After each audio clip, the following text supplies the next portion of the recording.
অধিকার, কাশ্মীরের মুসলিমদের পক্ষে কথা বলাই আমার অধিকার। তাই বলে কেউ জঙ্গি হয়ে যায় না।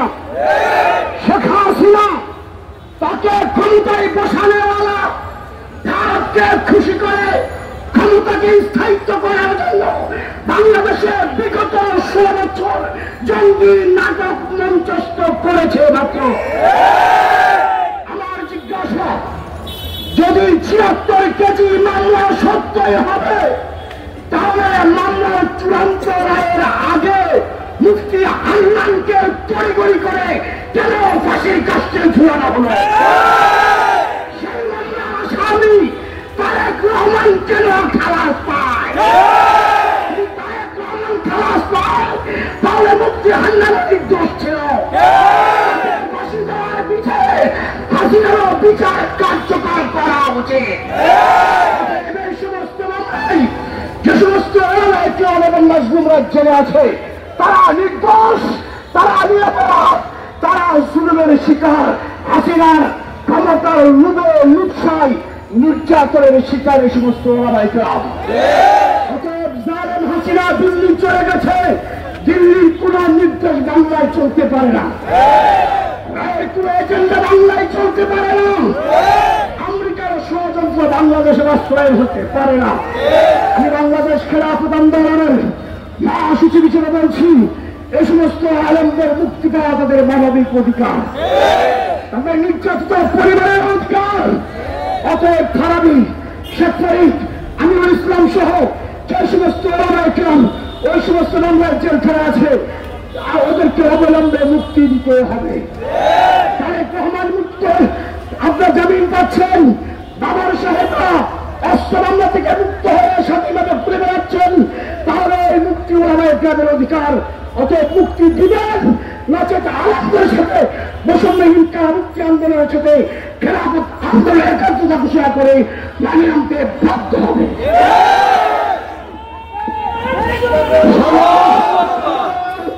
এইভাবে বক্তব্য নিজের আছে, কেউ 15 বছর 20 বছর যাবৎ সেই কারাগারের অন্ধকার সেলগুলোতে পড়ে আছে। আমার ভাইয়েরা, আমরা যখনই সরকার এবং রাষ্ট্রের গুরুত্বপূর্ণ পর্যায়ে যাচ্ছি, তারা আমাদেরকে উপরে উপরে আশ্বাস দিচ্ছে এই মামলাগুলো মিথ্যা মামলা, আমরা জানি এগুলো জামিন হয়ে যাবে। কিন্তু গত সপ্তাহে এই ফারাবীর মামলা 3 বার শুনানি হয়েছে। দুঃখজনক বিষয়, এখন পর্যন্ত তাদেরকে জামিন দেওয়া হয় নাই। আমার ভাইয়েরা, পরিষ্কার ভাবে বলতে চাই, আজকে আমরা শুনতে পাচ্ছি বিভিন্ন মিডিয়াতে, পত্রিকা, আমার দেশে রিপোর্ট হয়েছে, সাংবাদিকরা বলছে যে এই ফারাবীর মামলার ব্যাপারে স্বয়ং FBI এবং মার্কিন দূতাবাস তারা গোলাচ্ছে। আমরা পরিষ্কার ভাবে সতর্ক করে দিতে চাই, বাংলাদেশের নাগরিকদের এই জেলখানার থেকে মুক্তি পাওয়া। সংগ্রামী সাথী ও বন্ধুগণ, এই পর্যায়ে বক্তব্য নিয়ে আসছেন কারাবন্দী মজলুম আলমউদ্দিন মাওলানা শেখ ফরিদ সাহেবের ভাই মাওলানা শফাত সাহেব। এই পর্যায়ে বক্তব্য নিয়ে আসছেন মাওলানা শফাত সাহেব।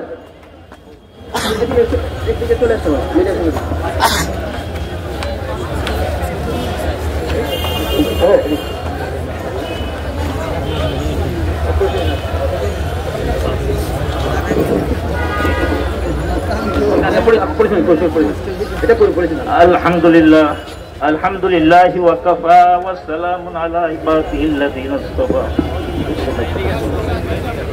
কারাবন্দী মজলুম আলেমদের মুক্তি প্রসঙ্গে মজলুম কারাবন্দী বয়বৃদ্ধ আলেম মুফতি আব্দুল হাই, মুফতি শফিকুর রহমান, মাওলানা শেখ ফরিদ, আরিফ হাসান সুমন, মাওলানা আমিরুল ইসলাম, মাওলানা সাব্বির সহ আরো অনেকেই শুধুমাত্র ভারতীয় আগ্রাসন ও শেখ হাসিনা আওয়ামী বিরোধী হওয়ার কারণে বিভিন্ন মামলাতে এখনো কারাগারে নির্জন সেলে বন্দী অবস্থায় রয়েছেন।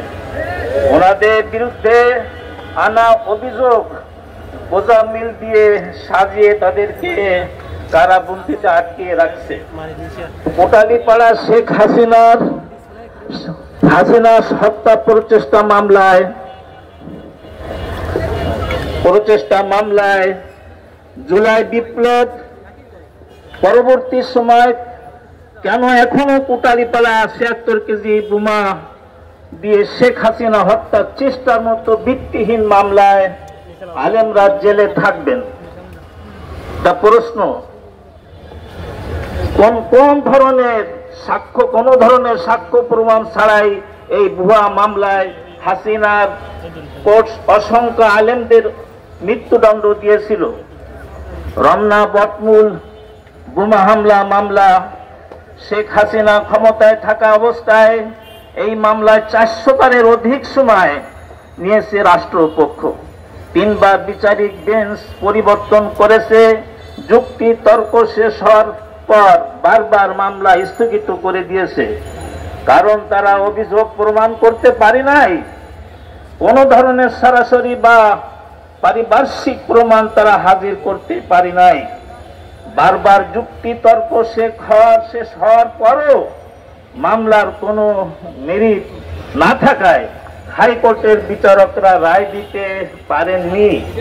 সেই মামলায় হাসিনার সময় রায় দিতে পারে নাই প্রমাণের অভাবে। এই সময় এসে কিভাবে তারা সাক্ষ্য প্রমাণ ছাড়া সাজা দেয়?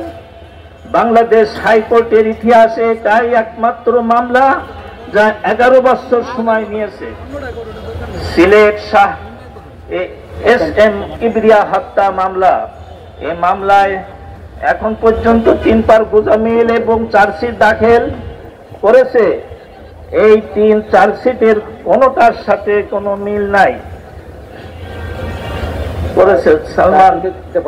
আচ্ছা, শাহ এস.এম. কিবরিয়া ছেলে রেজা কিবরিয়া ও তার পরিবার 2012 সাল থেকে এই সব চার্জশিটের বিরোধিতা করে আসছে। রেজা কিবরিয়া কিছুদিন আগে এক সাক্ষাৎকারে কেউ বলেছেন যে এই ঘটনায় সরাসরি ফাইলিং অর্থায়ন করেছে সালমান এফ রহমান এবং এই বোমা হামলার নির্দেশদাতা শেখ হাসিনা এবং আওয়ামী লীগের স্থানীয় নেতারা জড়িত। সেখানে তিনিও তার পরিবার বিরোধিতা করেছে এবং কারা ঘটনা ঘটিয়েছে বলে দিচ্ছেন। সেখানে কিভাবে এখনো এই মামলায় আলেমরা জড়িত?